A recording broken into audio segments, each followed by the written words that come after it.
喂，算命的，你给我算算，我和他这婚能结吗？姑娘，我看你夫妻宫晦暗，恐怕这段姻缘并非表面那么美满。喂，你怎么说话呢？大喜的日子说点好听的行不行？好听的是假话，你想听吗？那你说说，怎么个不美满法？你的鼻尖位置色泽暗沉，此为财帛宫蒙尘，意味着你所托付之人财运已成败相。外强中干，债台高筑，你这人怎么回事？我们好心照顾你生意，你就在这里胡说八道咒我们。这位先生，我看你印堂黑气弥漫，此乃官非临门之兆，轻则口舌官司，重则牢狱之灾。说你最近有一笔至关重要的生意，但最终的结果恐怕是竹篮的打水。至于你骗了谁，你自己心里清楚。这种面相一旦被激发，牢饭是吃定的。他说的是真的。别听他胡说。给我，你给我！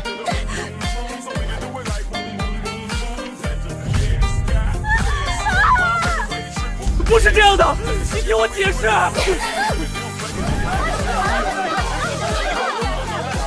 丁，有效算卦次数完成1/3，最多3个月。检测到生命倒计时，触发系统回溯任务，算命系统已绑定。地点：婚姻登记处门口。时间：每日下午2点至3点。目标：接待3位顾客并成功算准。大师，这是1万，您给看看我这姻缘怎么样？先生，你的面相有些奇怪。啊？怎么个奇怪法？你的子女宫饱满光洁，气色红润，说明你子女缘深厚，儿女也孝顺。大师您可真神了，我那儿子上个月刚给我换了辆新车，是挺孝顺。有，大师您看，这是我儿子，帅吧？像一块好田，种的却是别人家的庄稼。大师，您这是什么意思啊？有没有想过，你和你爱人都是方脸盘、宽下颌，你儿子怎么生了张瓜子脸、眉清目秀的？年轻时邻里街坊开玩笑说他老婆漂亮，儿子一点不像是，专挑好的长。你儿子的眉骨高低，下颚宽窄，跟你和你爱人没有一处像。这种根源不合的面相，不寻常。不行，确实不行。丁，有效算卦次数完成2/3。大师，轮到我们了，您给看看，我和老张，我们这婚结的到底好不好？图个吉利。你颧骨高耸，鼻梁起结，嘴唇削薄，是寡情刻薄相，是为3白眼。3白眼，心不善。你求的不是姻缘，是这位大爷的家产吧？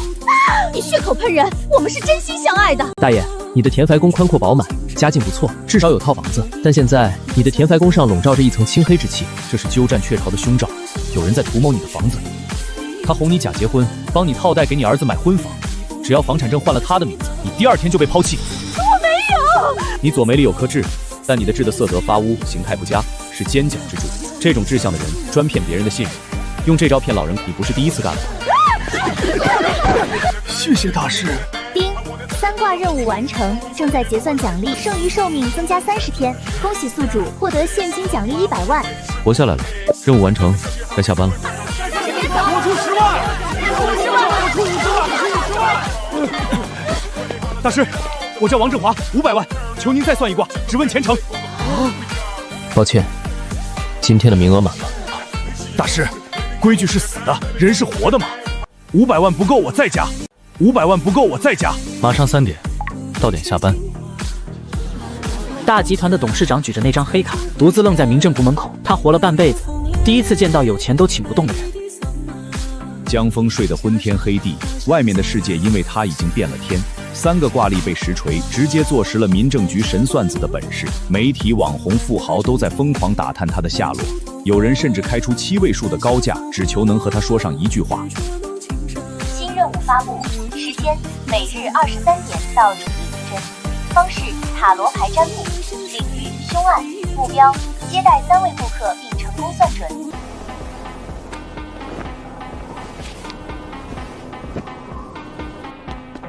干什么呢？看不见这是哪儿吗？这不是夜市，收拾东西马上走。摆摊儿，我不碍事，就做2个小时。1分钟都不行，赶紧走，别让我叫人。我不走。小张，怎么回事？我有线索。什么线索？还没算，不知道。拿警察开涮，赶紧走。警察同志，有消息了吗？我女儿找到了吗？李太太，你先起来。警察同志，有消息了吗？我女儿找到了吗？李太太，你先起来，我们正在排查监控，2队的人都在外面跑，一有消息马上通知你们。48小时了，你们说黄金时间是48小时，现在时间都要过了，一点线索都没有吗？想找人抽张牌。闭嘴！什么时候了，还在这添乱？你能算出我女儿在哪儿？老李，那就是个骗子！别管我，你们找不到还不让我试吗？多少钱？你要多少钱我都给。不收钱，左手切牌抽一张。宝剑3逆位，痛苦正在消退，环境特征解析中，潮湿、金属撞击声、挥护性化学气味，人还活着。在这个城市的北边，靠近水的地方，周围很空旷，听得见钟声。而且带走他的人你们认识，身上有很重的油漆味，不是刚沾上，是常年浸在里面的味道。想一想，谁符合？那个装修工头之前因为工钱吵过架，他还说过狠话。前天他来家里拿工具，身上就是那股味道。查那个装修工刘建民，现在马上定位他的位置。丁，有效算卦次数完成1/3。人抓到了，就在你说的地方。那是你的功劳，我只是个算命的。少扯淡！你知道那是绑架案，知情不报，或者通过什么非法手段获取信息也是犯罪。我没有知情不报吗？他们一来我就说了。赵队，河道被害案的 DNA 比对结果出来了，数据库里没有匹配的。又没匹配上，那个失踪人口里筛选的几个男性都不对。不对，骨骼粗大，骨密度高，骨盆虽然残缺，但那个角度还是倾向于男性。但是所有失踪男性都排除了。不是男人。赵队，河道被害案的 DNA 比对结果出来了，数据库里没有匹配的。又没匹配上，那个失踪人口里筛选的几个男性都不对。不对，骨骼粗大，骨密度高，骨盆虽然残缺，但那个角度还是倾向于男性。但是所有失踪男性都排除了。不是男人，那是具女性。你们方向错了，当然查不到。这位先生，这是科学鉴定，死者第3腰椎横径和骨盆残片的夹角都符合男性特征。抽张牌，我告诉你为什么。女皇正位变体，丰饶的假象，生肌裂隙，长期摄入外源性雄性激素，骨骼2次发育。她是个运动员，练投掷类项目的。女皇代表母亲，她被害前刚流产，或者是刚刚分娩。不可能，子宫已经缺失了，你怎么看出来的？耻骨联合面，去查耻骨联合面背侧，如果有陈旧性凹陷，那是分娩伤；如果有新鲜的撕裂痕迹，那是流产。赵队，我得回去复检。要是错了，你今晚别想走。丁，有效算卦次数完成2/3。赵队，又怎么了？最后一卦送你了，算算你心里那个结。最后一卦送你了，算算你心里那个结。我没有心结。每个人都有秘密，尤其是警察。赵队，是对的，耻骨联合面有损伤痕迹，切片检测出4T宋残留。真的是女的？是女的，体校失踪记录查到了，铅球运动员失踪3个月了，方向对了。2个案子，一个绑架，一个被害，全被这个坐在门口摆摊的小子说中了。赵毅现在看他的眼神彻底变了。还有5分钟，来吗？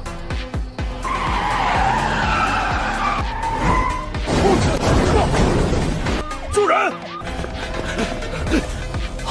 别去左边，油箱在左边，要炸了！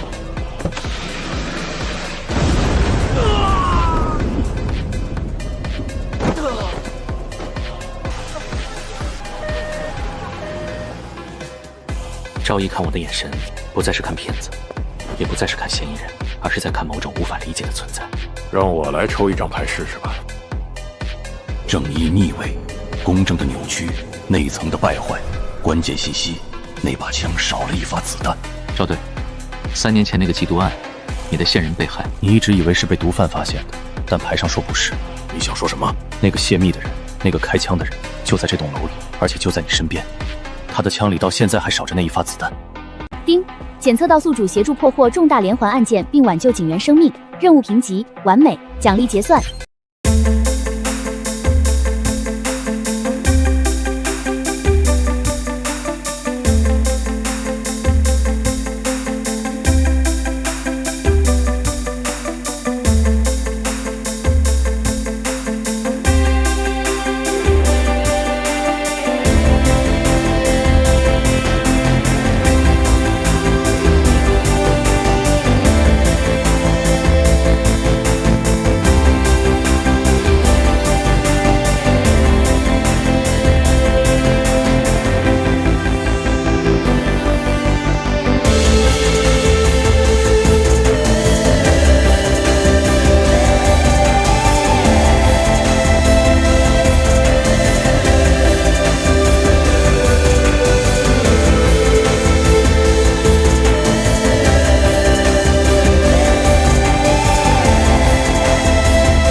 小曼，背给他听，滕王阁序。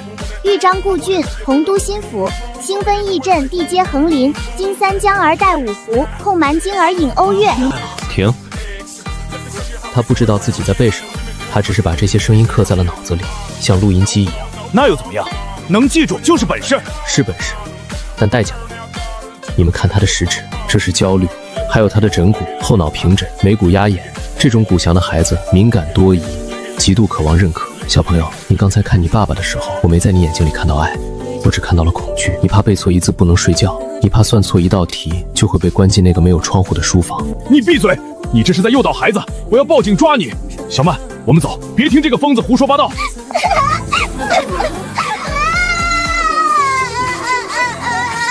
徐州唱完，想从彭吕之滨验证荆汉河阳之谱，我不背了，妈妈别打我。我没打。带他去看看心理医生吧，现在还来得及。再晚2年，等那根弦彻底崩断，这就不是天才，是高智商反社会人格的苗子。不背了，爸爸错了。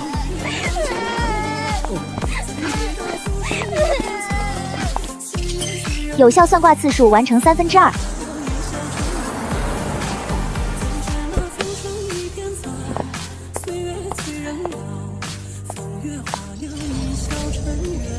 小伙子，还剩一卦。剩一卦，您想算什么？算我孙子能不能接班，看看这块料能不能守住沈家的江山。得摸骨。干什么？让他摸。丙骨，平阔无棱，缺威权之势，命格判定，散财童子 S 级，顶级探险家 A 级，家族败家子 SS 级。老夫人，这孩子接不了帮。老夫人，这孩子接不了帮。理由？您可以看看令孙的手，指长掌薄，并拢时指缝能塞进一张硬纸片，这是天生的漏财手，水过不留痕，经过不留声。还有他的一马星，此处骨骼高高隆起，色泽发亮，这说明他骨子里压不住，在这个城市待不住，在办公室里更待不住。你要是强行把100亿家产交到他手里，逼他坐在董事长办公室里签文件，不出10年，他能把沈氏集团卖了，去换一张环游世界的船票，或者是为了去南极看一眼企鹅，就被子公司抵押了。你的意思是我沈家唯一的孙子是个败家子？败家是相对的，在商界他是败家子，但在别的领域他是天才。什么领域？花钱的领域，他天生对新奇事物敏感，对未知充满好奇。如果您家里的钱几辈子都花不完，让他去花，反而是积德，他会成为顶级的探险家。小宝，你想当董事长吗？奶奶，董事长能去抓狮子吗？不能。那我不当，我想去非洲，我想去南极，我还想去火星。在这个破幼儿园里无聊死了，天天都要背书。散财童子，好一个散财童子！我沈家3代经商，积攒下的家业，若是连一个散财童子都养不起，那这几10年也是白干了。年轻人，你是第一个敢当着我的面说我孙子是败家仔的人。拿着，以后遇到麻烦报沈家的名字。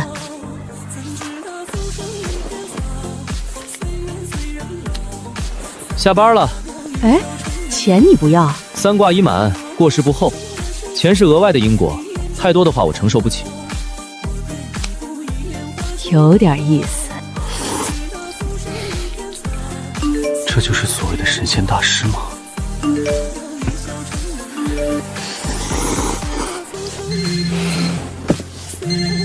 这几天别乱跑，局里好几个大领导都在问你的事儿，沈家也在找你。我没犯法。我知道那个案子，小张腿保住了，有麻烦给我打电话。新任务发布，地点：事故完成东门早市，09点到11点封。方式：测字，目标：接待3位顾客，并成功揭穿或验证真伪。行，明天去捡漏。早晨9点，潘家园东门的青石板地烫得能煎鸡蛋，人挤人，全是盘核桃的老头，还有举着自拍杆的主播。哥们儿，走错地儿了吧？前面左转人才市场，这儿是古玩城。没走错，兼职赚点外快。老王乐了，在这行混了20年，头回见测字鉴宝的。他觉得这小伙子要么是傻子，要么是来砸场子的。这行讲究眼力长眼，你弄个测字算真假？眼力我看未必，你那堆康熙喜宝全是激光雕刻的，眼力好的人不买。过了半个小时，江峰的摊子前没人停步，在这儿的都信拿放大镜的专家，不信刚失业的程序员。直到一个20出头的年轻人死死抱着个报纸裹的东西，2步一回头的凑了过来。老板，那边地摊淘的明代民谣青花碗，5000块，起码值5万。一旁的老王伸长脖子，只看了一眼那角栏就把头缩了回去。一眼假，潘家园满地都是，可江峰压根没看完，只盯着纸上那个宝字。宝字，上面宝盖头，下面是个玉，宝盖头写太宽，盖住了玉。这东西不是官窑，也不是正经民窑，家庭小作坊烧出来的。再看下面的玉，这一点点得太重，墨水渊开了，玉在底下是为垫。你这碗底的款式是用玉粉混合胶水粘上去的。不可能，我看过底款，大明成化年制，字迹清晰，还有磨损痕迹。清晰因为刚刻的，磨损因为用砂纸打的。你胡说，都没上手看，凭什么说是假的？敢不敢砸？如果是真的，我赔你10万；如果是假的，端面会有胶水层，或者用打火机烧一下试试真假。敢不敢砸？如果是真的，我赔你10万；如果是假的，端面会有胶水层，或者用打火机烧一下试试真假。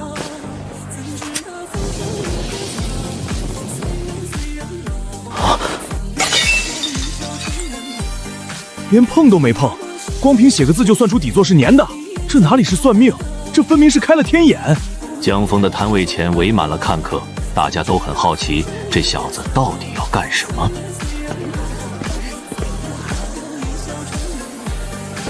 小兄弟，我来试试。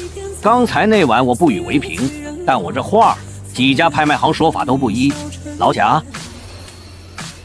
听真话，自然。听真话，自然。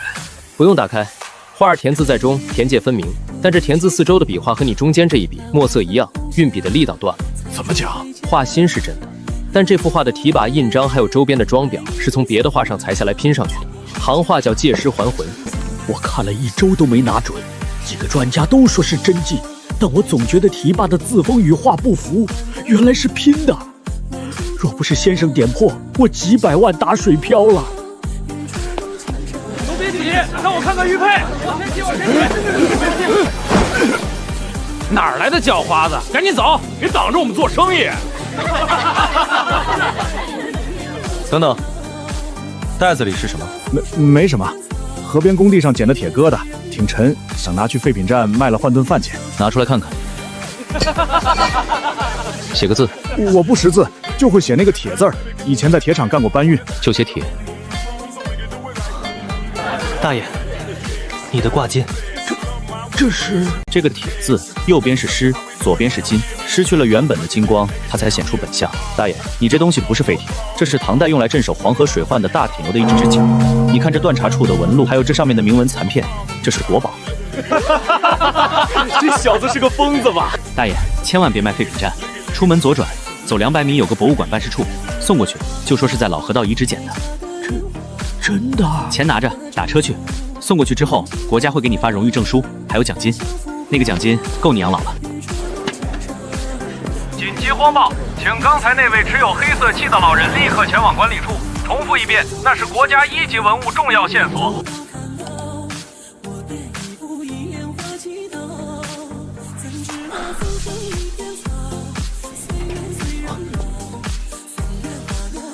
你怎么找到这儿的？天眼，你没刻意动，查个租房记录不难。什么事？我妹妹赵小雅最近有点不对劲儿，去医院查了，脑 CT、核磁、血常规全做了，一点毛病没有。但她总说有人在跟她说话。幻听？不仅是幻听，她说她在梦里总是去一个地方，那里很黑，有人在墙后面挠，沙沙沙的。醒来以后，她指甲缝里全是灰。这事你应该找心理医生或者精神科。找了，现在就在市精神卫生中心住着。医生说是重度精神分裂，开了药但没用。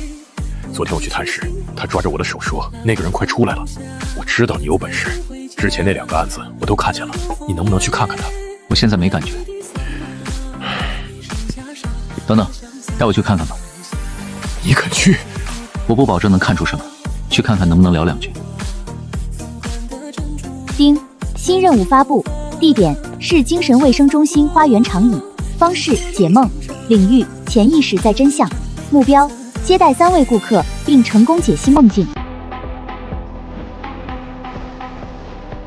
是新来的蘑菇吗？我不是蘑菇，我是解梦。我昨晚又做梦了，梦见什么？我梦见我变成了一把伞，伞面破了，漏雨了，雨水特别冷，滴在我身上，把我骨头都冻裂了。我是不是快死了？你没坏，也不会死。你觉得冷，是因为为你撑伞的人走了，你在等那个人回来补伞，但你知道，他回不来了。啊，我想我妈了，我也想给她撑一次伞。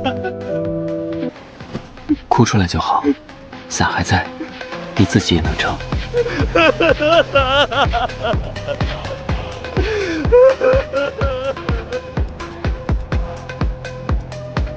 哥说你有本事，你能听见吗？听见什么？挠墙的声音。他们说我疯了，医生说是幻听，哥说是压力大，但我知道那是真的。就在墙里面，有人在挠。小雅，隔壁是空房，没人住。有人，他在数数，1、2、3，他在我什么时候睡着，甚至在梦里，他也一直在挠。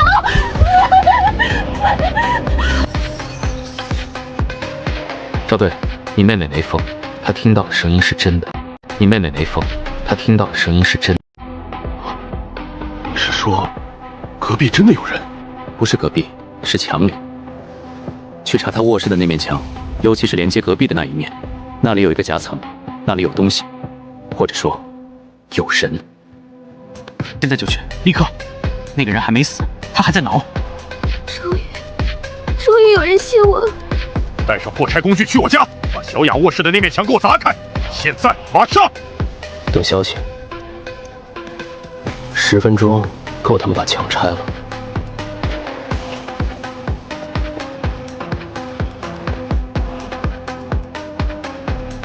有点意思，凑个热闹。你是谁？6病区主治医李文杰，刚查完房。大师，我不信这些，不过最近确实做了个怪梦，堵得慌。说，梦见我在做手术，日常工作，但我拿手术刀切下去的时候，刀刃软了，不管怎么用力，刀身一碰皮肤就卷起来。换一把还是软。病人躺在台上看我，不出血，怎么切都不出血，我急出一身汗。我自己分析，大概是平支撑压力大导致的功能性焦虑。大师给看看。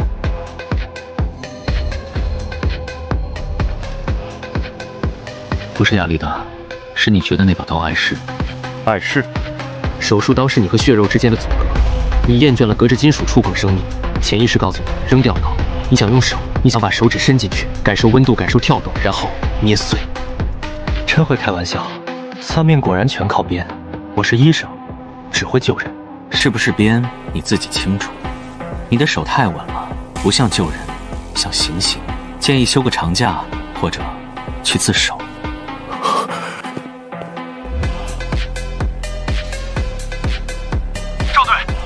赵队，破了，真神了！小雅卧室那面墙后面有个夹层，2栋楼是做缝的位置，被人从隔壁出租房打通了，铺了隔音棉，只有半米宽。人呢？抓了，是个通缉犯。这个人在里面住了快半年，墙上全是洞，正对床头。那个挠墙声是他晚上磨镜头盖弄出来的。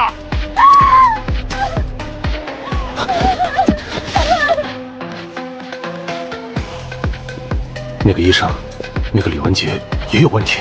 查查他经手的手术，特别是病人没下手术台的，死因和记录是不是完全一致？还有医院附近找不到尸体的失踪案。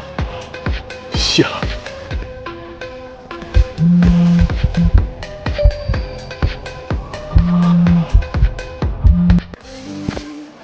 听说了吗？那个精神病院抓了个变态医生，也是那个神算子指点的。现在网上都叫他江半仙，听说有人出价200万悬赏他的住址呢。看来真是认红是非多啊！新任务发布，地点：星光传媒大厦楼下广场，时间9点到11点，观项打分，领域：颜值、气韵、星途，目标：接待3位顾客并给出评分与评语。观项打分，这是往火坑里跳，在一群靠脸吃饭、脸上动了800刀的人堆里去评价他们的颜值和星途，这是嫌他仇恨值拉得不够满。那就去看看这帮美颜滤镜底下到底长什么样。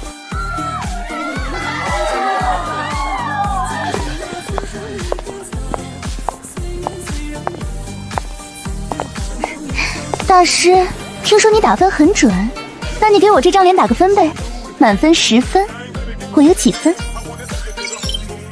2分。大师，听说你打分很准，那你给我这张脸打个分呗，满分10分，我有几分？2分。大师，你是不是看错了？是不是灯光太暗了？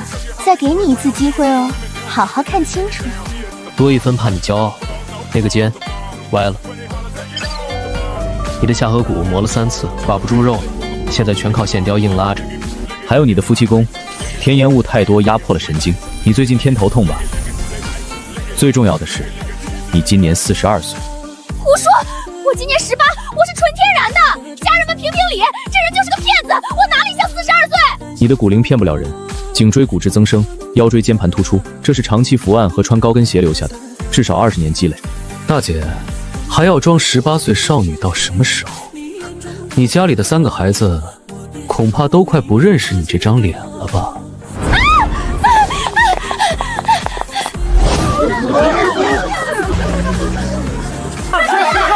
给我打分！我出钱，我要测星图。大师，我有多少分？我是不是能活？兄弟们，今儿个咱们不吃播，咱们算命。要是大师说我有10分，我就当场把这瓶白酒吹了。大师，我叫阿强，您看我这面相是不是大富大贵的命？我最近粉丝涨得飞快，昨天一场直播光打赏就5万，这都是福气。宰相肚里能撑船吗？买命钱？啥？买房钱？对，我正准备买房呢，全款。你刚才晚饭吃的什么？也没啥，10斤麻辣小龙虾，5斤红烧肉，2斤生腌螃蟹，还有这瓶52度的二锅头。怎么，大师也饿了？我车上还有猪蹄儿，给您整2个。你的分值是负数。负数？大师您真幽默，哪有负分的？因为你要死了。你的分值是负数。负数？大师您真幽默，哪有负分的？因为你要死了。你咒我？老子身体好得很，上周体检的是脂肪肝，谁没有脂肪肝？你敢说我要死了？你的胃里现在不是食物，是残渣，腐烂的残渣。你赚的那些钱买不回你的胃。放屁！我现在就给你表演个一口闷，让你看看我的胃有多铁。别喝了，现在打120，去医院洗胃做止血手术，或许还能多活2年。再吃一口，今晚就是你的最后一顿。我偏要喝，吓唬谁呢？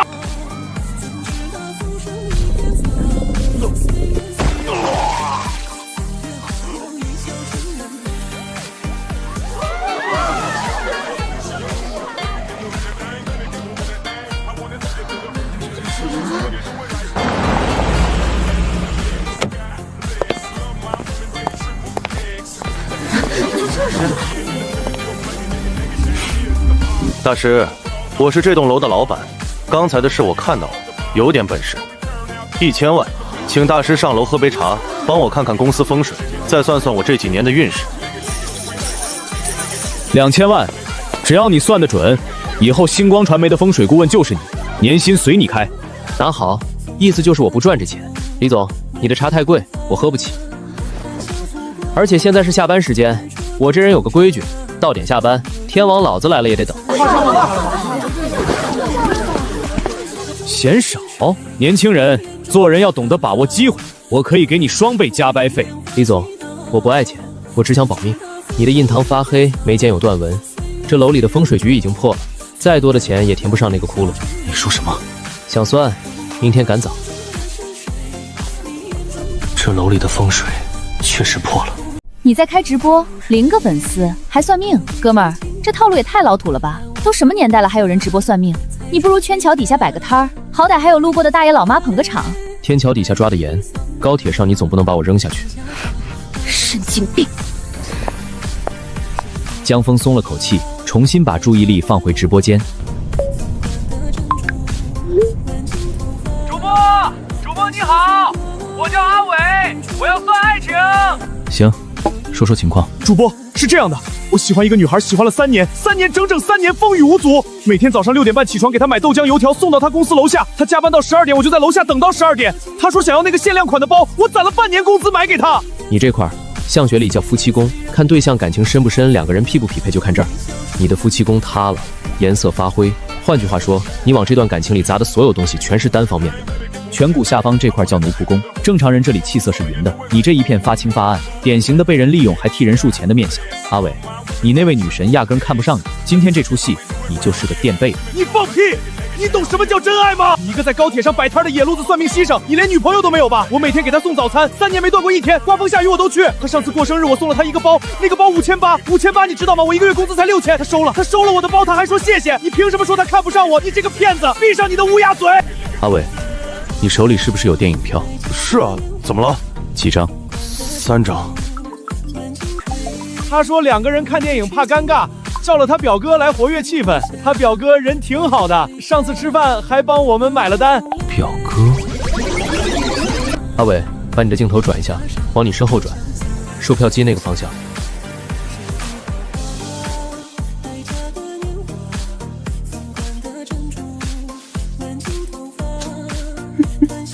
那个主播，你搞错了。我了解他从小在国外长大，这是朋友之间的贴面礼，国际通用的礼仪。你们不懂很正常，在欧美国家，朋友见面就是这样打招呼的，嘴对嘴算什么？那是他热情开朗的性格决定的。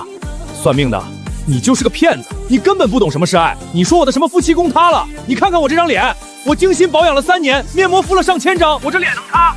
你这样骗记者，看见我说1足9，我都是脸红了。为了证明你是个骗子，我考你一道题，简单的数学题，你这都不会的话，还能搞什么复杂的理论？你敢接吗？答不上来，你就当着10几万人的面承认自己是骗子。听好了，如果1等于4，2等于6，3等于8，那么4等于几？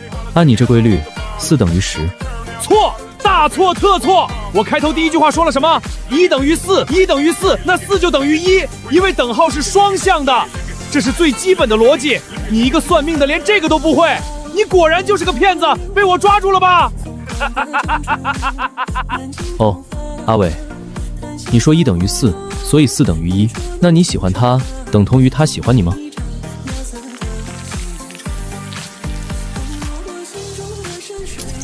请我们直播间的飘升与方值，然后千万别加升。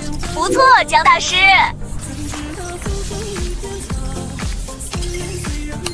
第2轮抽奖开始，老规矩，弹幕区打口号，倩倩慢说，看了快乐。峡谷野王 MVP。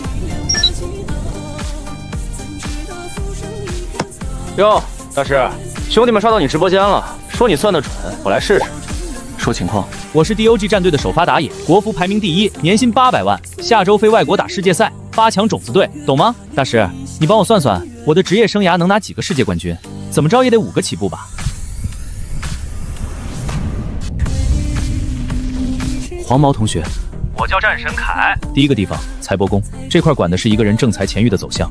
正常人这里气色匀净，偏暖色，说明财路正当。你这块发黑，不是普通的暗沉，是有一团浊气横着切进来的。浊气入财帛宫，在相学里只有一种解释：你最近收过一笔钱，那笔钱的来路你自己心里有数。你在搞笑吧？我年薪这么高，战队分红另算，我还用拿什么来路不当的？第2个地方，印堂两眉之间这块管的是一个人近期的运势和灾祸。你的印堂发暗，边缘带青色，相学里管这叫官非格。通俗点说，你摊上官司了。大师，你这套路我见多了，先说点模棱两可的话把人唬住，然后再卖什么开光手传，对吧？我跟你讲，我们战队有法务部，你要是敢胡说八道，律师函明天就到。战神黄毛同学，我把话说的再直白一些，别想冠军的事了。你先想想，穿这身队服的日子还剩几天？说什么？浊气入财帛，印堂带官非，这组合在面相里只对应一种情况，你打假赛了。你放屁！一个在高铁上的野路子算命的，你凭什么污蔑我？我告诉你，这条直播录屏我截图了，你等着收律师函吧。明天不，今天晚上你就等着。战神黄毛同学，你的律师函得寄到看守所去了，因为来找你的人比律师快。经理，我设备全部封存，人跟我走。我的天，说抓就抓！手速再快也快不过报应。这下好了，包吃包住，不用愁下个赛季在哪儿训练了。有效算卦次数23。最后一轮，口号换最后一个，倩倩慢说，粉丝棒棒。大师你好，我最近老做噩梦，每天晚上都做，梦里特别冷，醒了之后房间也冷，空调开到30度都没用。我想问问，是不是这房子的风水有什么问题？小姑娘，你这个问题不是风水啊，那是什么？你身上缠了脏东西。大师，你是在开玩笑吧？这个是不是剧本效果？听我说，从现在开始，不要回头，不要站起来，不要做任何大幅度的动作。那个东西就在你身后，不到2米。你桌上是不是有一面小化妆镜？有。拿起来，假装整理头发，动作要自然，然后用镜子照一下你身后那个衣柜，柜门的缝隙。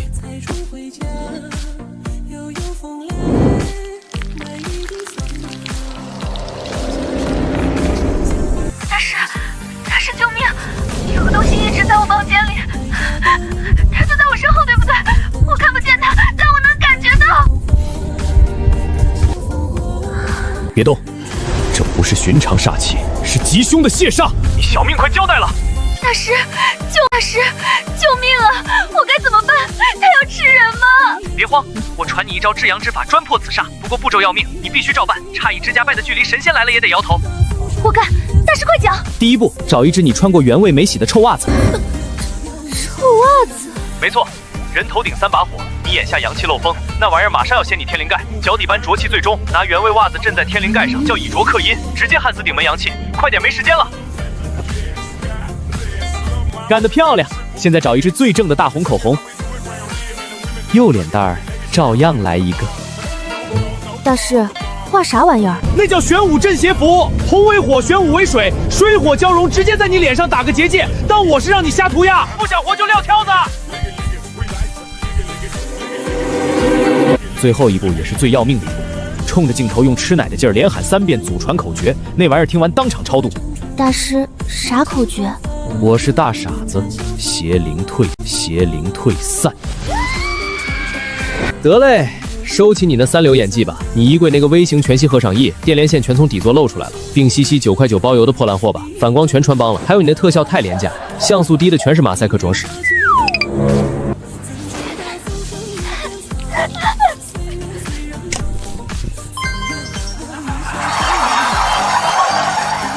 行了，各位水友，今天就到这儿。最后送大家一句话：相信科学，拒绝迷信。脑癌细胞活性降低5%，剩余普通寿命增加60天，获得现金奖励200万。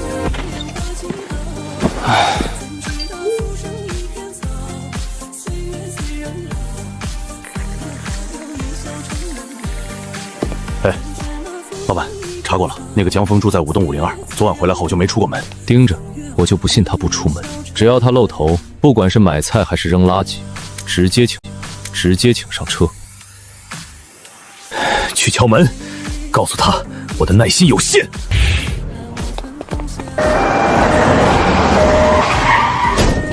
让开，都让开！江峰，给我算！你别给我装蒜，2000万不够是吧？你要多少？老板，刚才那演技还可以吧？不错，加2000。谢谢老板。来了。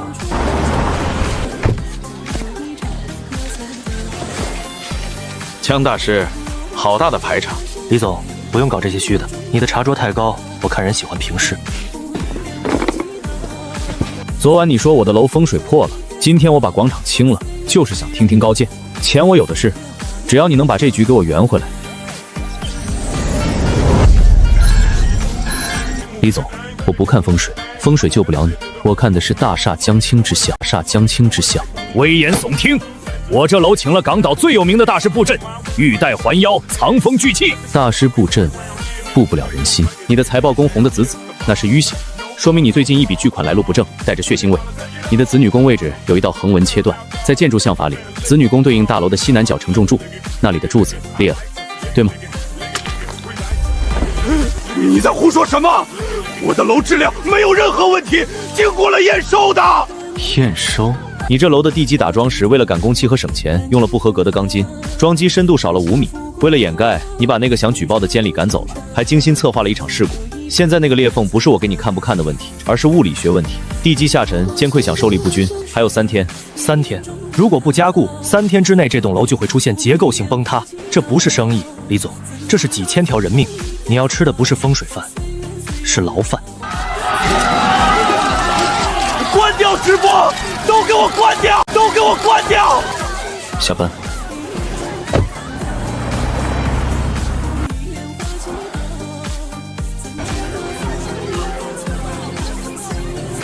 光传媒梅腾波跌跌跌，期待波跌。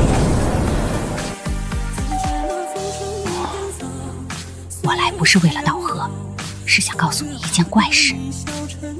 金海大学最近不太平，图书馆那边几个学生精神出了问题，夜里能听到书本自己翻页。跟我无关，我不是私家侦探。沈家是金海大学最大的赞助方，我不想影响百年校定。你要是愿意去看看西郊那片温泉山谷，送给你。我不接私活，我的规矩您知道。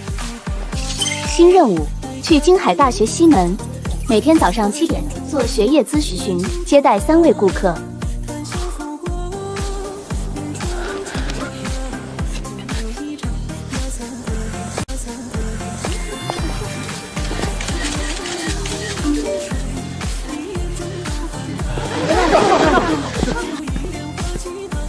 你能算算，我还要不要读这个博吗？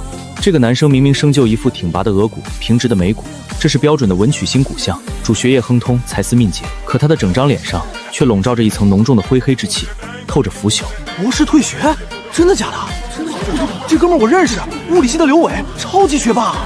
坐，你坐我对面。你导师是不是快秃了？法令痕很深，笑的时候嘴角向下扯，左边脸颊靠近鼻削的地方还有一颗黑痣。你怎么知道？刘伟的声音发抖，这些特征太具体了。他导师王建功就是这个样子。因为你的气运被他借走了，你是松柏之姿，生来就是栋梁，而他是藤蔓之象，只能依附攀爬。藤蔓缠住松柏，吸取养分，松柏就会枯萎。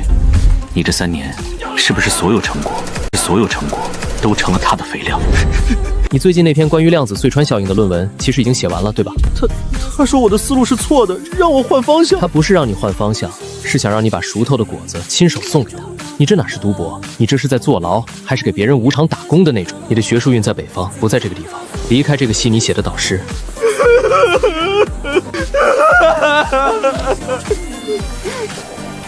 别退学，你的一马星动了。那篇论文不要再藏着了，今晚就投出去，投给德国那家应用物理学怪标，3天之内必有回音。大师，给我算算，能不能考上研？大师，小伙子，劝人背叛师门，这可不厚道吧？我这叫帮人弃暗投明。还有，大爷，你这鞋带散了，小心点儿，别一把年纪再摔出个脑筋当。我不懂像样，但我懂物理。你凭什么断定他把这篇论文投给德国那家期刊，3天之内必有回音？因为他那篇论文的水平够了，也因为那家期刊的主编最近2年都在死磕这个方向，却一直没找到突破口，急需一篇有分量的文章来稳住自己的学术地位。这些也是你看出来的？不，这些刷物理加八卦论坛看到的。算命是风水，但投稿是信息战。校长，您的鞋带。右脚这根鞋带的磨损程度比左脚的严重很多，说明您走路的时候习惯性的用右脚先发力蹬地。最近右膝盖不太舒服吧，所以才下意识改变了走路的姿态。我劝他背叛师门，是因为他那个导师在偷窃，这叫止损。我让您系鞋带，是因为您是这所学校的顶梁柱，您要是摔了，学校的气就散了。这不叫迷信，这叫风险管理。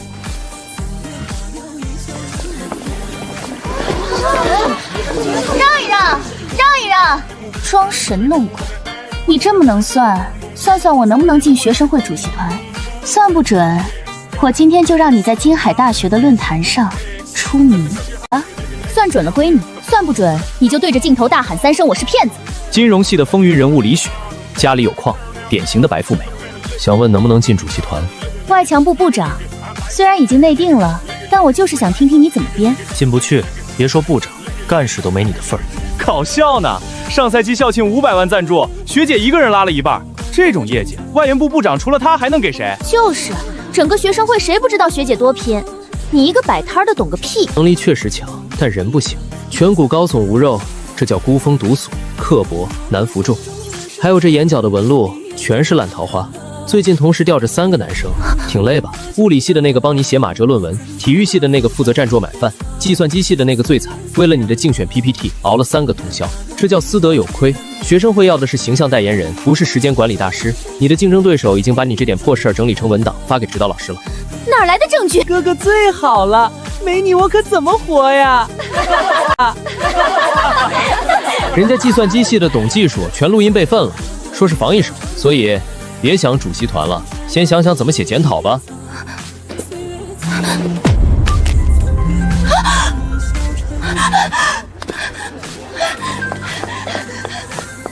大师，大师，帮我算算，我女朋友去哪儿了？那个系统活宝演小品了。我没开玩笑，叫苏月。昨晚在图书馆自习，11点多给我发微信说听到书架后面有怪声，像指甲刮墙，然后就发了一个救命的表情包，之后就失联了，电话不接，微信不回，我找了一晚上，他肯定被图书馆那个阿飘给抓走了。男生急得眼眶通红，声音都破了音，可周围人的反应嘛是看热闹。你们最近吵架了？没有啊，我们感情好得很。我昨天还排了半小时队给他买了芝芝脆梅。他最近有没有跟你抱怨过什么？抱怨？哦，对，他说图书馆总有人占座，还有考研的翻书声音特别大。哦，对了，他说总有一个戴眼镜的变态偷看他，他都快烦死了。你女朋友没被鬼抓走，那她在哪儿？教务处写检讨呢。篮球男当场傻眼，周围的学生也全懵了。写检讨？昨晚他嫌旁边考研的哥们儿翻书声大，提醒几次人家没理他，他一气之下把你排了半个小时队买的芝芝梅梅全倒在了人家书上，还有笔记本电脑上。篮球男整个人石化在原地，脸上的血色退得干干净净。他引以为傲的女友，在他不知道的地方，原来是这副模样。小伙子，这恋爱谈的比高数还难懂，好自为之吧。江峰在金海大学一战成名，学生们开始流传着拜江神不挂科的口号。新任务发布，地点市中心高端宠物医院，通感的旺气，宠物心事疑难杂长并解决问题。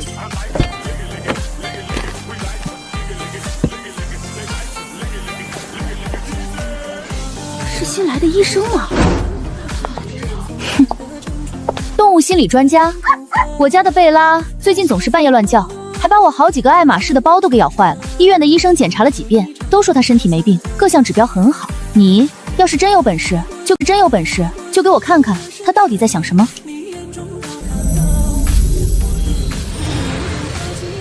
夫人，他不是不满意您的包，他是嫌您太吵了。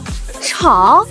我哪里吵了？我说话向来温声细语的。对您来说是温言细语，对他来说是噪音污染。犬类听觉比人灵敏得多，您穿高跟鞋走动的声音对他就是持续敲击。您每天下午开麻将局，洗牌出牌的碰撞声是巨大噪音。还有您晚上9点之后在家里开派对，重低音音乐和嘈杂人声会损害他的听力。胡说！我给他准备了那么舒服的窝，他困了自己去睡不就好了？但他根本睡不着，他的窝就在客厅旁边。您打麻将他能闻到烟味儿，开派对总有醉酒的客人去抱他逗他。他不是您的孩子，是您的社交道具。那他咬我的包又是怎么回事？总不能是我的包也太吵了吧？他咬您的包不是因为恨你，是因为您的包上有外面别的狗的味道。他尤其讨厌您那个棕色的铂金包。您昨天下午拎着那个包去您朋友孙太太家里喝了下午茶。孙太太家养了一只白色的萨摩耶，对不对？狗的嫉妒心比您想的强得多。他认为自己的领地被侵犯了，主人身上沾染了其他狗的气味，这是一种背叛。他没有能力去攻击那只萨摩耶，所以只能把愤怒发泄在那个沾染了敌人气味的罪证上。他再通过咬包的方式一遍遍告诉你，只能有我一只小可爱。那厚度至少1万。谢谢。大师，我这猫中邪了，您能给看看吗？打开。大师，您看，这不是中邪，是中毒。可我的猫一直关在家里，哪儿都没去。是不是为了巧克力洋葱？只喂猫粮和水。毒源在你家里。适当次，水仙花提取物。你家里很干净啊？对，我每天都打扫的。除了猫粮和水，没有别的东西？没有了，绝对没有了。你最近是不是觉得家里空气不好，想净化一下？是啊，我那房子窗户小，有点闷，所以你买了一盆新的盆栽，一盆绿色的，叶子细长，现在正开着白色的小花，被你放在了阳台上。啊，对，这就是水仙啊！老板说这玩意儿好养活，还能净化空气。但是是不是那盆花有问题？被什么人下了咒？花没问题，有问题的是你的无知。你的猫舔了那盆水仙的叶子，或者喝了花盆托盘里的水。水仙全株有毒，对猫是剧毒，主要症状就是呕吐、抽搐，最后神经麻痹、心跳停止。它的呕吐物里应该有植物碎屑，只是你没发现。外卖小哥彻底傻了，悔恨和恐惧淹没了他。把他抱回那家医院，告诉医生是水仙中毒，让他们用最快的速度催吐、洗胃和解毒治疗。再晚10分钟，神仙来了也救不活。快去！谢谢大师。这位专家，你刚才的诊断听起来很专业，就是不知道您是哪个学校毕业的，有国家认证的职业兽医资格证吗？猫科动物的应激反应很复杂，呕吐、腹泻的原因多种多样，在没有做生化检测之前，凭空断定是某种植物中毒，是非常不负责任的行为。万一不是水仙中毒，而是其他急性病症，你担得起这个责任吗？那你刚才给那只猫做了什么检查？开了什么药？我建议他做全身检查，血常规生化 DR 影像，但他付不起费用。我只能先开了点肠胃调佳剂，让他回去。肠胃剂，所以你的负责任就是让一只即将毒发身亡的动物吃一堆对神经毒素毫无作用的益生菌。我这是规范操作，没有检查就没有诊断，这是最基本的原则。你的原则会害死那只猫。大师，神了，你真是神了！我跟医生说了是水仙中毒，他们给猫催吐，吐出来的东西里真的有花的碎片，化验也出来了，就是你说的10枚碱中毒，猫已经注射了解毒剂，脱离危险了。你不是说大师不负责任吗？大师看一眼就知道问题，你的仪器还没大师的眼睛准。我的天！大师，先看我的。我这里有我的规矩，今天只剩最后一卦。大师，我出2000。就你了。你不用过来，我过去。大师，你看我干啥？我这鸟好得很，能吃能睡，比我都健康。他身体是没病，就是那家只鸟最近话是不是有点多？亲爱的，开门呀！密码是4个8，我们去约会，不能让老婆知道。讨厌，你好坏哦！光头大哥带着自家鹦鹉来看热闹，不曾想这鸟嘴一张，直接把大哥的老底给掀了。他就是学舌，瞎说的，电视里学的。亲爱的，开门呀！这调数专业啊！大哥，你家电视有点东西啊！我老婆正跟我闹呢，以为我外面有人了，都要分居了。大师，你得帮我澄清啊！江峰憋着笑，清了清嗓子，决定帮他一把。他告诉大哥，他最近学会的新词都是从他车里的一个毛绒玩具身上学来的。我车里没那玩意儿啊！我一大老爷们放那东西。密码是4个8。鹦鹉再次开口，喊出那句密码是4个8。光头大哥身体一震，脸上的血瞬间退光。你副驾驶座位底下是不是藏了个备用手机？密码是4个8。你每次在车里偷偷摸摸接电话，鹦鹉全听去了。现在他把你那些破事儿全学会了。你老婆在家里听到的不是学舌，是原声大破现场重放，全场鸦雀无声。所有人看光头大哥的眼神都写满了震惊和同情。这哪是算命，这是公开处刑加环绕立地声啊！去约会不能让老婆知道。喂，老婆。丁，3卦任务完成，脑癌细胞活性降低，寿命增加，获得新能力灵犀之耳。至于慌乱的光头大哥回家会不会跪搓一血，那就只有祝他好运了。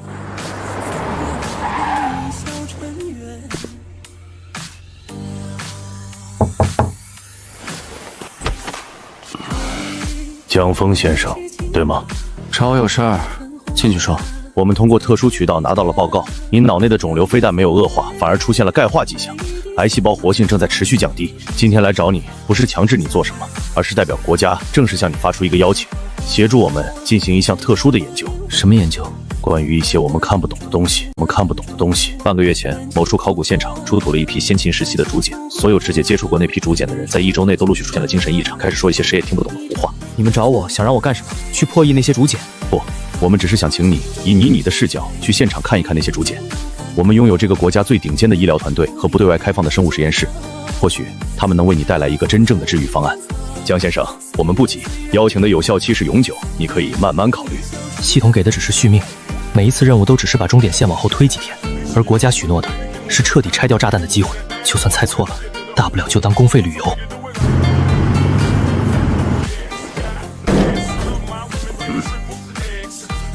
孙教授，给你介绍一下，这位是我跟你们提过的江峰先生，我们这次请来的特别顾问。特别顾问？我们这里需要的是能看懂这些鬼话读的古文字专家，是能解决精神污染的顶级心理学家，不是看起来就是个小白脸，不知道从哪里请来的江湖骗子。这位就是你们说的3个病号之一吧？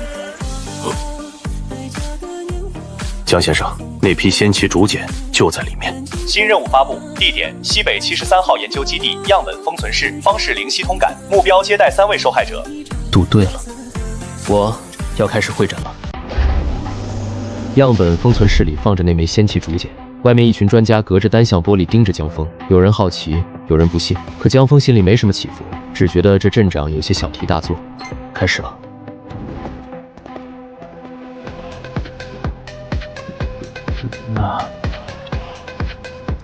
装神弄鬼，我倒要看看他能搞出什么名堂。嘘，你们看他的手。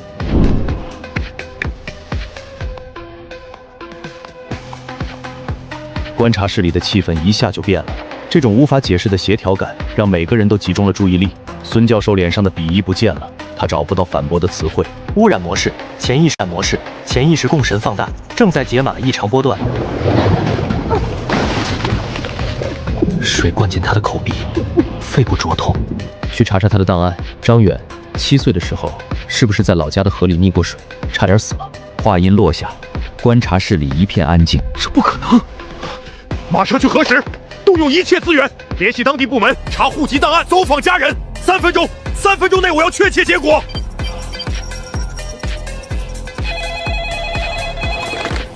喂，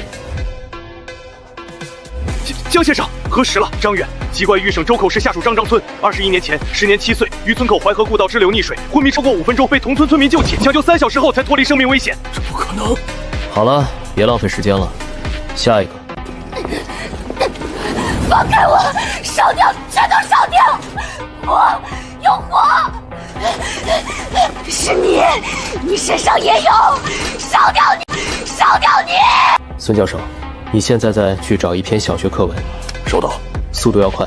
牛儿还在山坡吃草，日大而去了。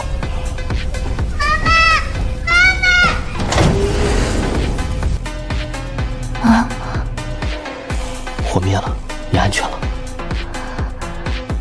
所以你们的队员不是疯了，他们只是被强行按在了一台 VR 设备前，没日没夜的一遍又一遍重温自己人生中最恐怖的电影。我明白了，这是一种基于记忆唤醒的强制性心理暗示，它的信息波可能直接作用于大脑的性融合和海马体。封存室里来了第3个病人，这人跟之前2个完全不同，他不吵不闹，就那么安安静静的坐着，脸上挂着一个咧到耳根的笑，像个出了故障的机器。刘教授，30年前的盛夏，你是不是丢过一个刚满5岁的女儿？那个斯文儒雅的老教授终于哭了出来，压抑了30年的痛苦在这一刻彻底爆发，逐渐放大了他内心最深的遗憾。30年前，他是国内顶尖的青年学者，被海外项目绊住脱不开身，唯一的女儿突发急性脑炎送进医院抢救，等他做最快的最后的救治时间，一辈子活在愧疚，唯一的自我安慰就是一遍遍告诉自己，女儿最喜欢看他笑。如果当初他在医院不是哭而是在笑，女儿看到也许就会开心，就会醒过来。那个逐渐扫描到了这个病态的执念，然后把它扭曲成一个无限循环的电脑指令，所以他不是在笑，他是在用余下的生命对他那个再也回不来的女儿进行一场永不间断的无声道歉。带他去休息吧，找个心理医生陪着他，什么都不用说，让他哭，哭出来就好了。丁，检测到宿主此刻太轻松，遇到新任务，命运角色影视城名利场，新任务生成发布，地点京海影视城拍摄地，时间古象皮象，领域名利场，目标完成3位角色的命运解读。都别玩手机了！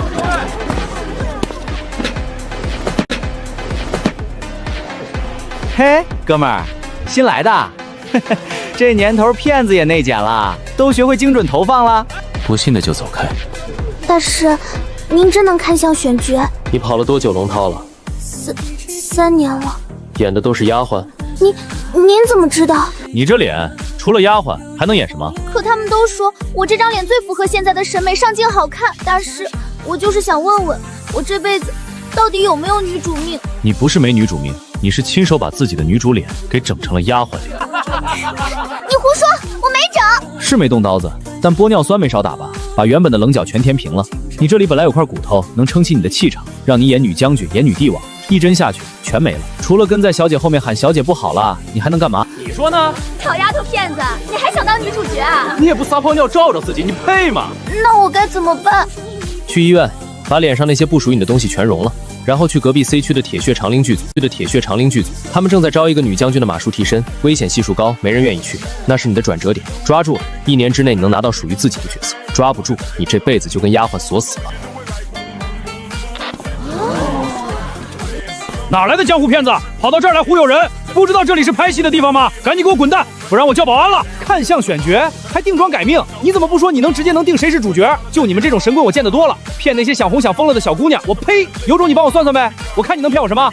导演，你印堂发黑，眉尾散乱，嘴唇发白，这是典型的破财见血之象。你还给我看上相了？我告诉你，老子你今天要拍的那场爆破戏差点埋歪了，左移3米，不然你今天赔出去的不只是钱，还有你这只拿对讲机的手。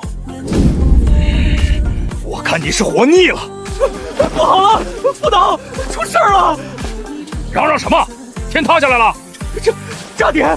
刚才最后一次检查，发现埋尸位置不对，离男主角的站位太近了，得立刻往左边移3米。这是真神仙啊！影视城里，江峰刚才那一手直接镇住了所有人。高人还能套近乎，阎王爷谁敢惹？你过来，今天的最后一卦是为你留的。江大师，我丢了命。那小子有一张谪仙的皮囊，而你有一张写满故事的脸。他的脸是画出来的，你的脸是活出来的。你的骨相是潜龙在渊，坚韧不拔。你不是丢了命，你是把自己的真龙之命活成了别人的影子。为了给你那个烂赌的爹还债，你签了卖身契，甘愿藏在阴影里当他的替身，承受他不能承受的伤痛。他拿了影帝，你拿了3万块红包，这才是你痛苦的根源。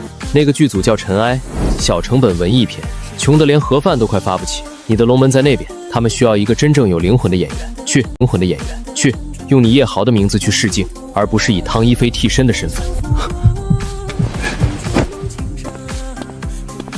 江峰正准备离开影视基地，钱里这只老狐狸又找上门来，开口就要请他当什么盘古计划的甄别顾问。请，我的下班时间到了。江顾问快人快语，那我就不绕弯子了。华科院正在筹备一个代号盘古的人才云栖计划，关系到国家未来几10年的尖端布局，但应聘者鱼龙混杂，履历造假，成果夸大，所以我们想正式聘请您担任盘古计划的特邀甄别顾问。新任务发布，地点华科科金海分部3号会客室，时间每日10点到12点，方式旺气官运，目标为3位候选人提供潜力评估并成功应验。江顾问，这位是方阵学手们计划的首席科学家，方教授，这位就是我跟您提过的江峰江顾问。江先生，这是什么意思？我们这里有椅子，做不惯还是自己的东西用着受手。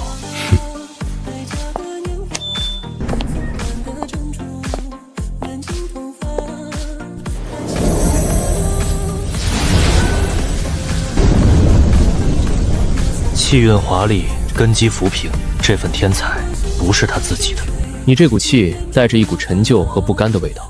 在你导师3年前意外去世后，你的研究成果才开始井喷式爆发，对吧？胡说八道！你这是什么意思？你在暗示林博士的学术成果是抄袭，这是人身攻击！江先生，说话要负责任。我建议你们去查一下他导师所有未发表的研究手稿，尤其是和他那场实验室事故有关的所有记录。启动1级背景核查，目标林天宇的导师李振国教授。请。李振国教授的加密硬盘被破解，里面那些没发的手稿和演算数据跟林天宇近3年发的论文高度重合。更关键的是，3年前那实验室事故的唯一目击证人就是林天宇。纸上的东西可以模仿，公式可以抄，但人身上的气装不了。他心里有鬼，气就是虚的，是借来的。下一个吧，别浪费时间，出去走走透气。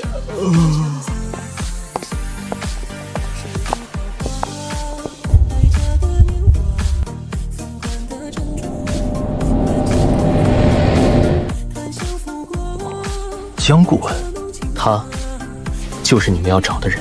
您不是在开玩笑吧？那是刘博，后勤部的清洁工，在这儿扫了20多年地了，快退休了。你这双手用来擦机器，太浪费了。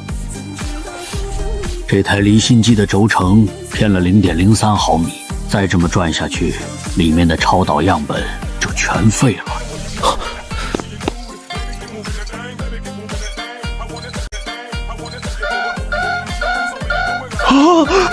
刘师傅，您是怎么看出来的？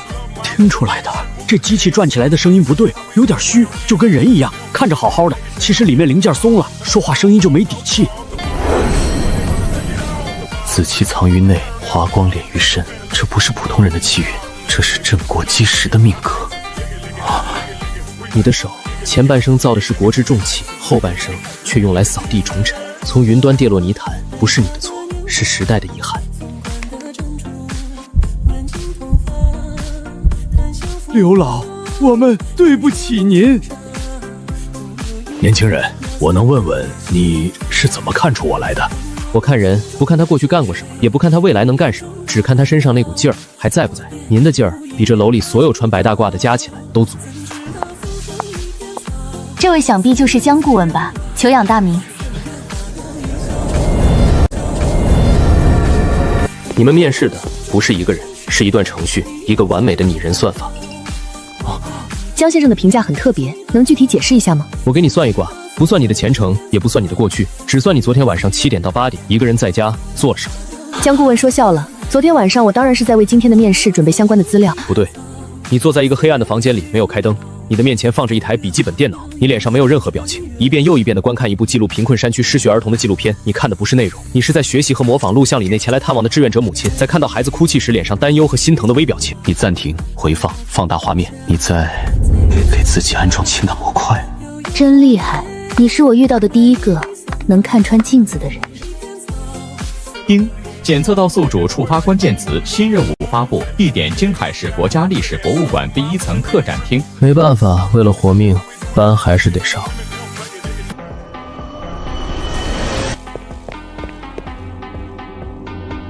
江峰听到剑身传来金戈之声，可剑柄和剑鞘那里却死气沉沉，像被硬生生拼凑在一起。同学们看，这把汉代骠骑将军佩剑，乃是西汉名将佩戴过的传世之宝。这浑然一体的锻造工艺，体现了汉代高超的冶金技术，更是强悍精神的完美体现。浑然一体，好笑啊！老先生，我没胡说啊，我就是发表一下个人观后感。难道您没感觉吗？这剑身和刨柄看着就不像一个妈生的。你这是对历史的亵渎！你懂什么叫鉴定吗？啊！鉴定我不懂，但我懂心，尤其是言不由衷的心。孙教授被江峰一句话戳中要害，脸色瞬间煞白。哟，急了，看来是真说中了。胡说八道！你们还愣着干什么？这个人装神弄鬼，扰乱公共秩序，把他给我赶出去！教授，别激动嘛，您这么大声，心脏受得了吗？老师，您消消气，别跟这种人一般见识。您是国内最顶级的青铜器专家，眼力肯定比我毒辣。您就说这把剑出土的时候，是不是只有剑身，没有刀柄和剑鞘？江峰这是在炸他！一派胡言！这把剑出土的时候就是完整的。话音落下，江峰的太阳穴传来一阵轻微的刺痛，真实之眼发动了，他得到了肯定的答案，气势瞬间变了。教授，您在说谎，对不对？您是国内最顶级的专家，不可能看不出来，但您不敢说，因为这把剑是您亲自带队发掘的，是您一生的荣誉。一旦承认它有瑕疵，就等于否定了您自己。你胡说！你血口喷人！教授，您这段时间是不是经常半夜惊醒，然后就再也睡不着？是不是总觉得胸口发闷、喘不上气？去医院检查又查不出任何毛病，医生只说您年纪大了，思虑过重。这份不能说不敢说的压力，才是您最近夜不能寐的根源。我说的对吗？江峰完成了第一卦，他看着精神已经垮掉的孙教授，转身离去。大师，请留步。有事儿？大师，我最近也遇到了一件怪事，一件跟文物有关的怪事。我怀疑我可能被什么不干净的东西缠上了。说吧，怎么回事？也许我能帮到你。大师，我是博物馆的一名文物修复师。半个月前，我们接收了一件新出土的文物，是一只唐代的彩绘陶俑。我的工作就是把它修复好。从我开始接触那只陶俑的第一天起，怪事就发生了。每天晚上，我都会做同一个梦，梦里我被关在一个漆黑的小黑屋里，什么都看不见。它一直在哭，只能是在喊冷喊饿。然后呢？然后我开始在现实里也听到那个哭声了。大师，我真的快被逼疯了。那哭声一开始只在修复室里，后来在家里卧室也能听到了。去看看你负责的那件文物。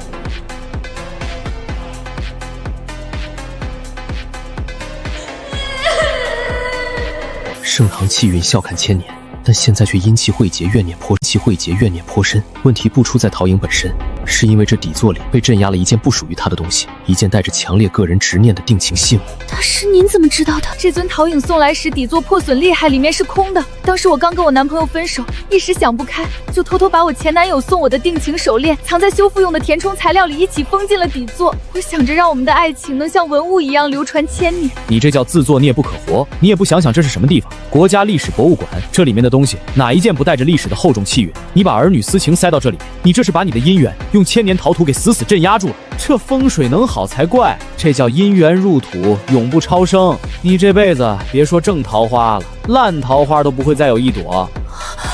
原来是这样，大师，那我该怎么办？赶紧去找你们领导坦白自首，申请重新开底，把你的破手链取出来。晚了，你这辈子就准备跟文物过吧。那会不会被开除啊？开除也比当一辈子单身狗强。你就说你修复时不小心把个人物品掉进去了，态度诚恳点，最多就是个处分，两害相权取其轻，懂不懂？谢谢大师指点，我这就去找我们主任。这活儿干得还挺轻松，都是心病。江峰体内的共情屏蔽被动技能正在高速运转，勉强抵消了面前这片区域带来的精神压迫。他盯着那具造型古朴、双眼空洞、嘴角似笑非笑的黄金面具，心里直骂娘：这玩意儿根本不是死物，而是一个正在吞噬历史的怪物。所有人都在有意无意地忽视他。负责这片区域的导览员讲得昏红晦涩，可当他路过面具时，就像潜意识里觉得这东西根本不值得介绍一样，直接略了过去。这诡异的被遗忘感让他越发不安。小友，对这个也有兴趣？教授，您怎么过来了？身体好点了吗？好不好是另一回事，刚才你那几句话让我有些震动。这是我经手过最奇怪的一件藏品，所有和它相关的记忆都特别容易被遗忘。研究团队总是莫名其妙丢失笔记，第二天就想不起前一天研究到哪儿了。就连我也需要每天翻看资料才能勉强记住它的基本信息。我们都不太敢靠近它，总觉得看着它时间长了，脑子会变得昏昏沉沉的。因为它会吃掉历史，也可能是材料本身带有弱的放射性。说得好，很有精神。磁场、放射性，你们测过了吗？有数据吗？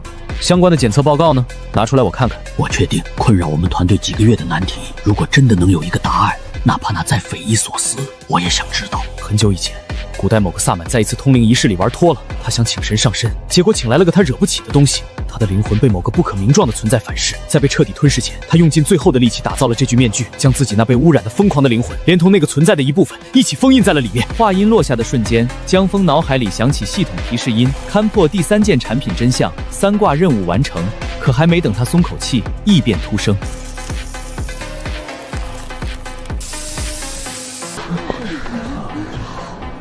不对，你看那儿！我的天，你们快看那个面具！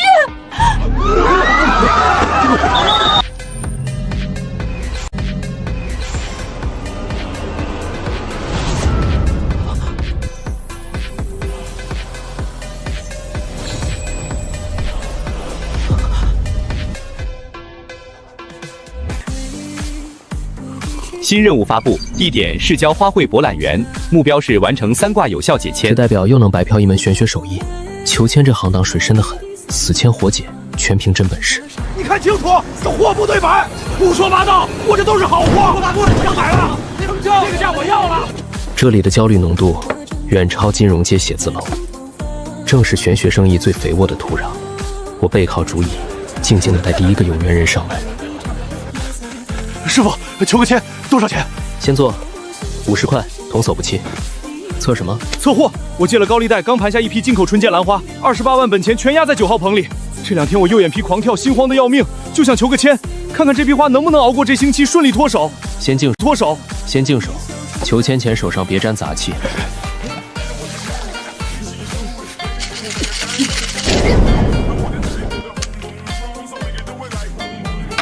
自己看。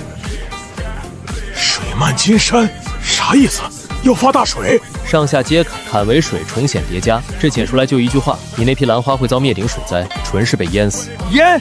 开什么玩笑！我那9号棚是全封闭电脑智能温室，外头下刀子，里面干干爽爽，28万的真金白银啊！师傅，你别拿这话唬我。问你个事儿，你那温室顶上是不是装了一排自动喷吸管？有啊，那是雾化加湿系统，定时给兰花喷水雾的。水灾不在天上，就在你头顶的管子里，坎挂主险，而且是内险，这叫防不胜防。水漏不是因为下雨，是你自家的管道系统要崩。这没道理啊！上个月刚做过维保，上个月的维保能管一辈子啊？现在马上给你棚里工人打电话，让他搬梯子上去，查顶部喷丝系统的主压力阀，只查阀门，别的不用管。老张，别干活了，赶紧搬梯子爬到9号棚顶，上，查一下喷丝系统的主阀门。少废话，让你看你就看。老板，主阀门外壳裂了，一条20公亿长的大口子，里头全生锈了，螺丝都在掉。我手一碰，整个阀门都在哆嗦。这玩意儿眼看就要报废！关总长，赶紧把水断了！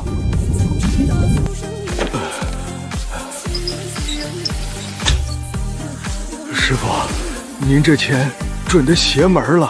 签准不准不在我，全是你自己摇出来的定数。我不过是个翻译，照本宣科而已。师傅，大恩大德，今天要是没您这卦，我这货一回，高利贷能逼得我们一家4口跳江。好了，阀门坏了就去换，这钱别省，买正规大厂的，顺便找人把整个官网做个压力测试，别留下隐患。流言这东西向来是越传越离谱，等传到第5个人耳朵里，版本已经进化成了活神仙掐指一算，9号棚的水管当场吓得裂开。小师傅，我求个签。坐，你也坐。不用，我站着。站着好，省得坐一块好，省得坐一块给我添堵。测什么？测姻缘。这日子没法过了，我们正闹分居，我搬去女儿家都6天了，我就想问问，我跟这个老奸高这辈子是不是纯的来还债的？净手闭眼，脑子里想你要问的事儿。摇，地雷复卦，签文7个字：枯木逢春犹在发。卦象平平无奇，但破局的阵眼全在那个犹字上。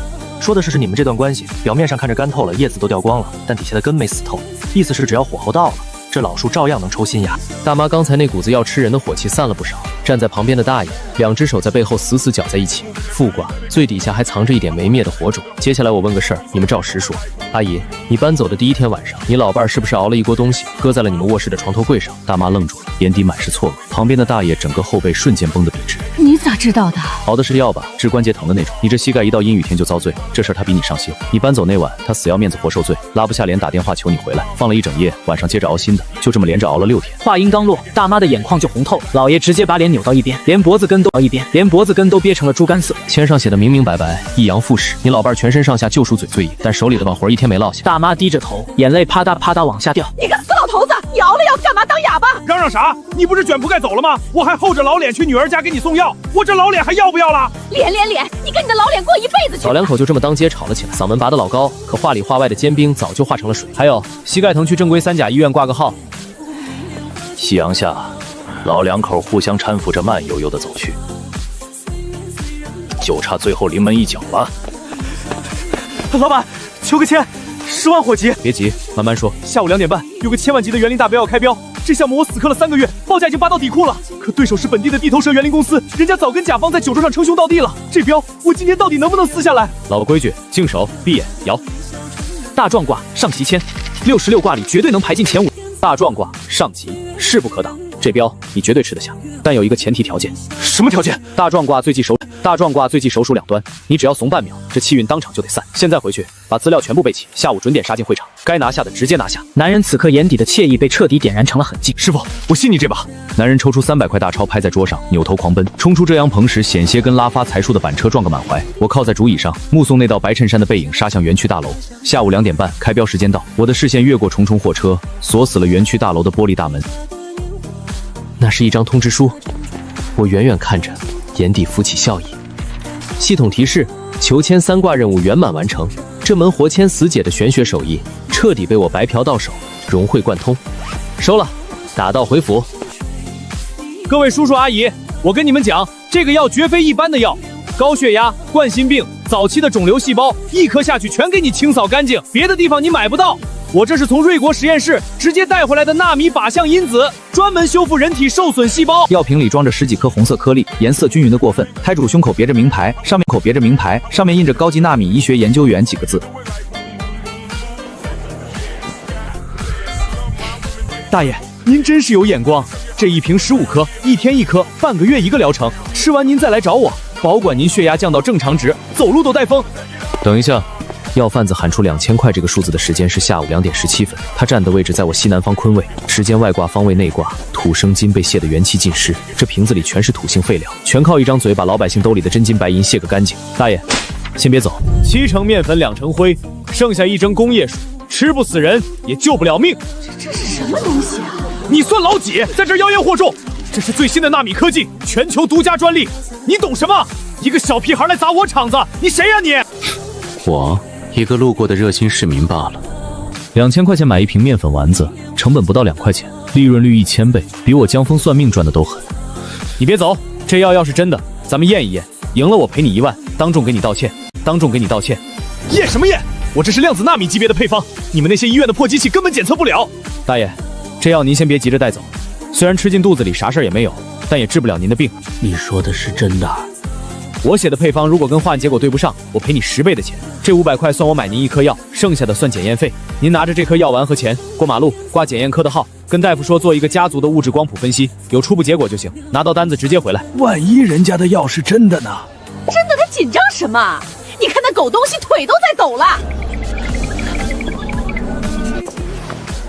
哎放手！你这是故意伤害！我要报警！报吧，我帮你拨。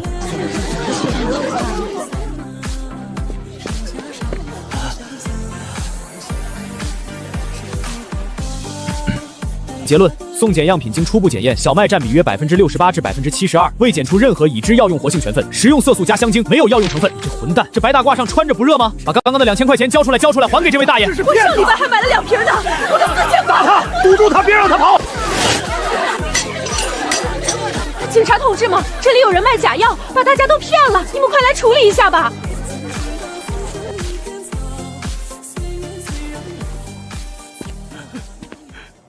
走快点，磨磨蹭蹭的。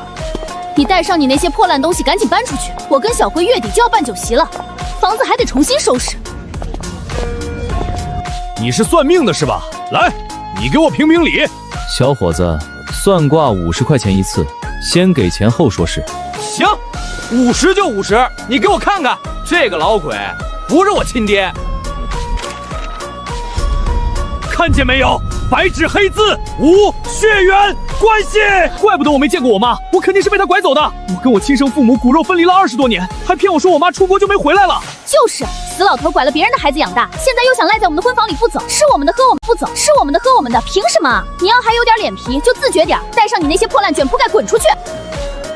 小辉，爸真的不是人贩子，别叫我小辉，你不配。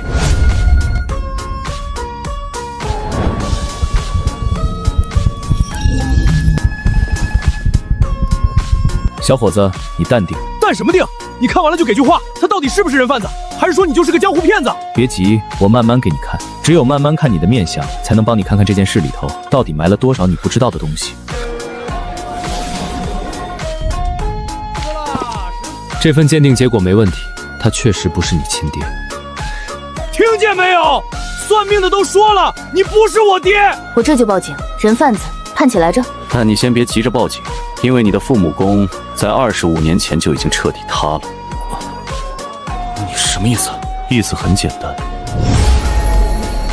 相学上，眉骨往上到发地线这一段叫日月角，管的就是父母缘分。你这片区域的气色不是正常的淡薄，是从根子上枯死的。你亲爹亲妈在你满月后不久就已经不在这世上了。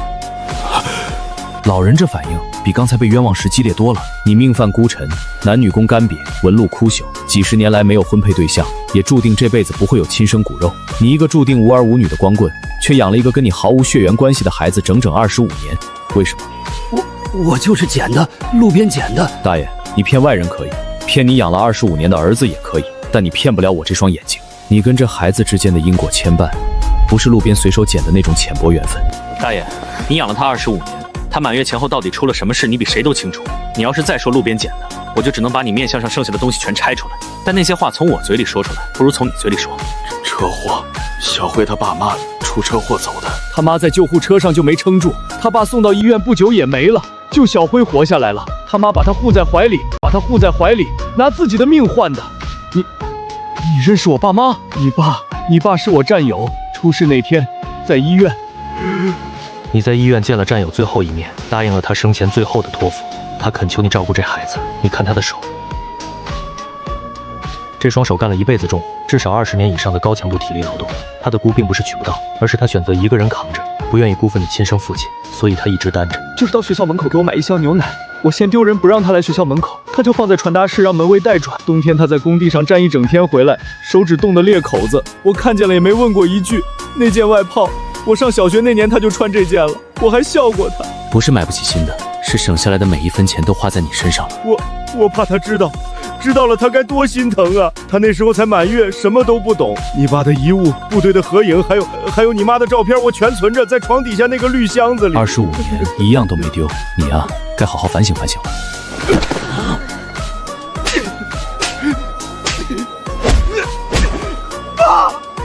爸，我错了。我不是人，